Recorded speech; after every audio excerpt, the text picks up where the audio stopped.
Good evening, everyone. Peace and blessings to you. My name is Reverend Leah Alvarado. I'm with New Thought Northern Colorado Center for Spiritual Living. Welcome to the season for Nonviolence. Each day we come together for a total of 64 days to practice a new principle of peace and nonviolence based on the wonderful work of Mahatma Gandhi and Martin Luther King. So glad that you've joined me today. Today is day 58, and our topic is nonviolent communication. Thich Nhat Hanh, the Buddhist monk, said, "In true dialogue, both sides are willing to change." Every single one of us at one time or another have found ourselves in a challenging dialogue with someone, whether it was with a friend, a partner, a coworker, a boss, or even a stranger.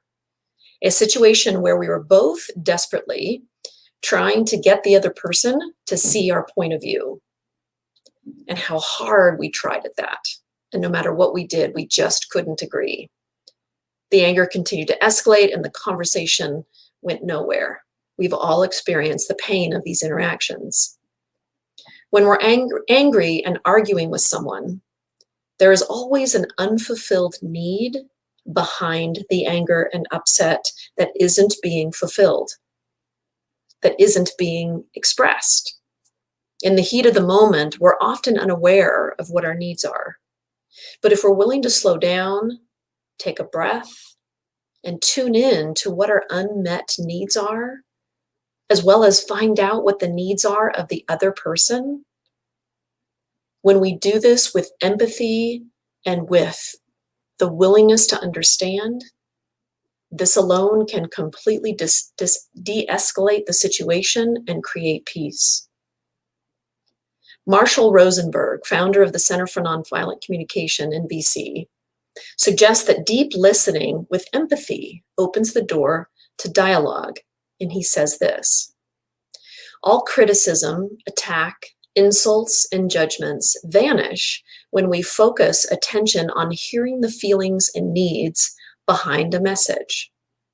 The more we practice in this way, the more we realize a simple truth. Behind all those messages we've allowed ourselves to be intimidated by are just individuals with unmet needs appealing to us to contribute to their well-being. When we receive messages with this awareness, we never feel dehumanized by what others have to say to us." And he talks about nonviolent communication being 4 major parts. The first one is observation, to observe. Notice without judgment what the other does or doesn't do that affects us. Number 2, feel. Recognize how we feel about this behavior and what need within us is being triggered. Number 3, identify the need. Recognize the underlying desire. Some of the common needs include connection, physical well-being, autonomy, play, and purpose. Number 4, request. Ask specifically, not demand, what we would like, rather than focus on what we don't want. And then he said, at the core of all anger is a need that is not being fulfilled. And so knowing this, let's take this into our life. When we witness anger, whether it's in ourselves or others, let's practice empathy and compassion, recognizing that there is some need underneath the anger that is not being met. And as we do this, we contribute to the path of peace and nonviolence. So our first question today is this: when you've been really angry in your life or behaved in ways in which you now regret, what need of yours were you trying to meet? We've all had those moments when we were so angry at the person, and in those moments, perhaps we said things that later we regretted saying, or we did things that later we regretted. What was the need as you think back to those moments? What was the need that you were trying to meet? What was their need? If you can take yourself back to that situation, what was the need that they also needed but weren't able to communicate at the time? And as soon as we can recognize that need, it softens us. It brings us into our heart. Because now we can have empathy. We can have empathy for ourselves. We can empathize with the person standing or sitting across from us, whether it's happening in this moment or it's happened 20 years ago. If we look back, we can recognize what that need was, both within ourselves and within them.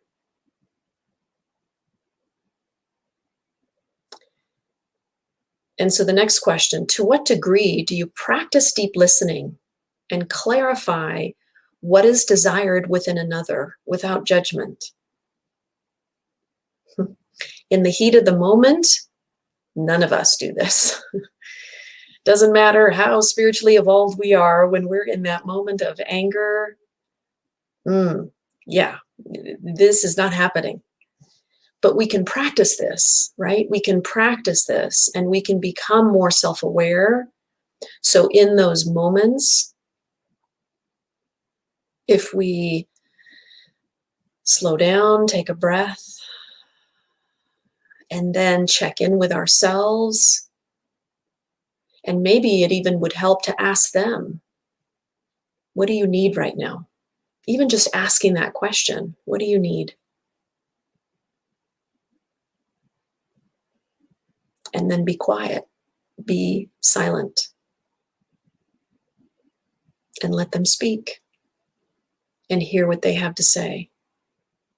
And if we're providing that space and that energy of empathy and understanding and compassion, then that supports them in being able to express their need. And as they express their need, and you are now becoming aware of your need, now you can have a completely different conversation. NVC is an amazing process that has been out there for many, many years. Some of you are probably familiar with it. In the times when I've used it, it's extraordinary. I've used it in a relationship. I've also used it to help mediate a conversation between two people. And it gets at the heart of what's underneath the anger and the upset, and it clears it immediately. It's quite profound.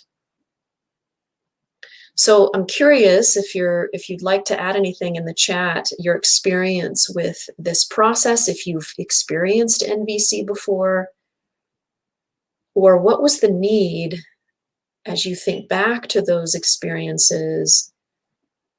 What was the need that wasn't expressed? Can you identify that?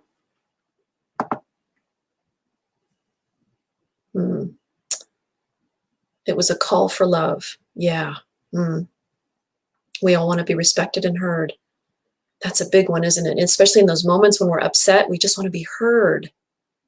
And they're saying what they need to say, and they just need to be heard. And we're both going at it. Usually don't allow myself to show anger. That's interesting, Dennis. Anger is something that I really struggle with and have struggled with my whole life. I can cry really easily. I can be sad. I can get in my heart. But to show anger, I've really had to work at that. I've really had to work at that. Yeah, getting better with age, to pause before acting out. Yeah, taking a breath. Deep listening happens in the moment that I check in for the alignment of my heart and head. I have to come from a place of love. When we can come from that place of love, Annette, yes, boy, there is so much that's possible for each of us when we do that. Yeah, beautiful. Thank you for your comments. Yeah, we're all in this together. We're all doing the best we can with what we have. And sometimes we get it and we can do it and we can practice it and we come from love and our hearts are open. And other times We just can't.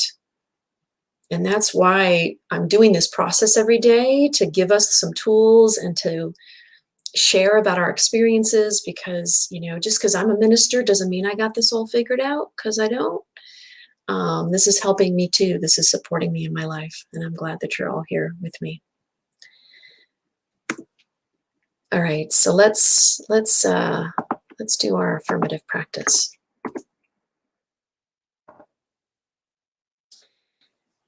I meditate on nonviolent communication. So what does that mean? What does that mean as we meditate on that? What does that mean for each of us? How does that show up as we tune into that? What does it look like? What does it feel like? Today, I practice seeing the unmet need that is underneath the anger that I'm witnessing, whether it's within my own family or in the world. We have witnessed a lot of anger lately. And as we witness it in the news, in people, I heard a thing today on NPR, an Asian American expressing her anger at what has been happening over the last year related to Asian hate crimes. And here's somebody who is filled with such emotion. What is her need? What is the need that is underneath that?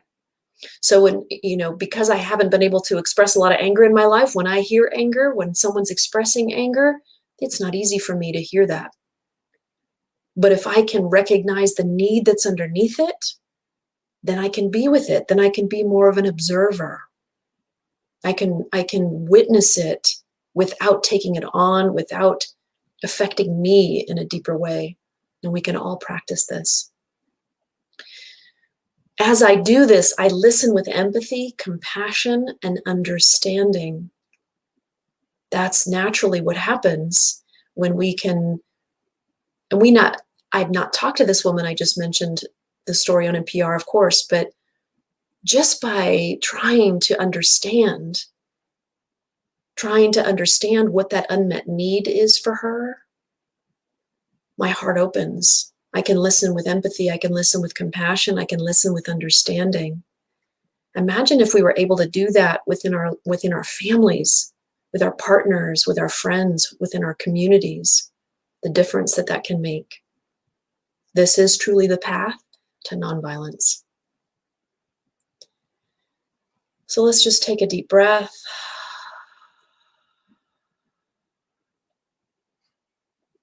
And just go within as we contemplate this message today. As we contemplate these words, these beautiful words developed by this amazing man. Nonviolent communication, what an incredible tool that we all can use within our lives.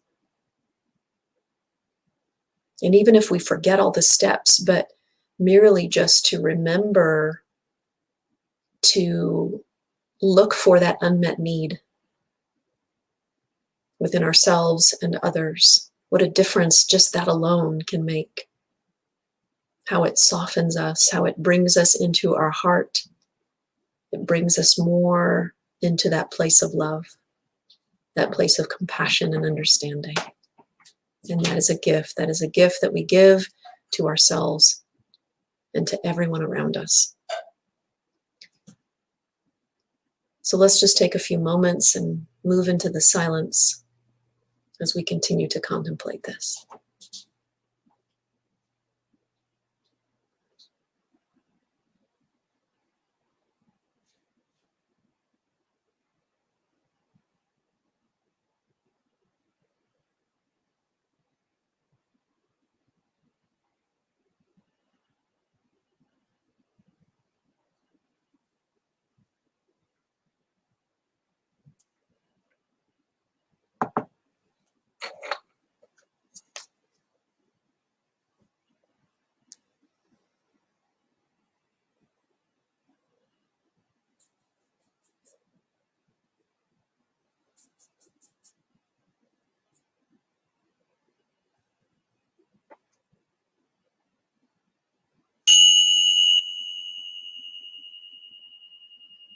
And so gently coming back, feeling the energy in your heart, feeling your heart opening, and taking one last deep breath.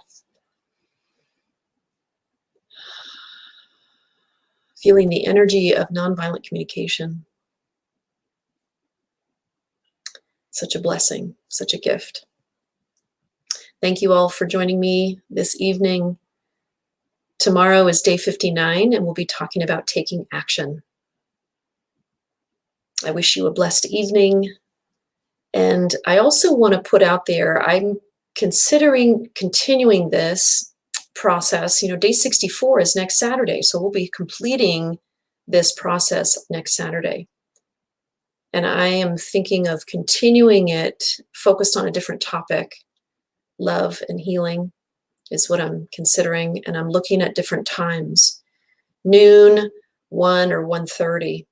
I'd love your feedback on that if that works for you. Some of you have been joining me ever since I started this, and I would love to have you join me for that as well. So any feedback you have, I would love to hear it. At what time works best for you? I can't accommodate everyone, but I will do my best. All right, everyone. Thank you for being here. Have a blessed night. Namaste.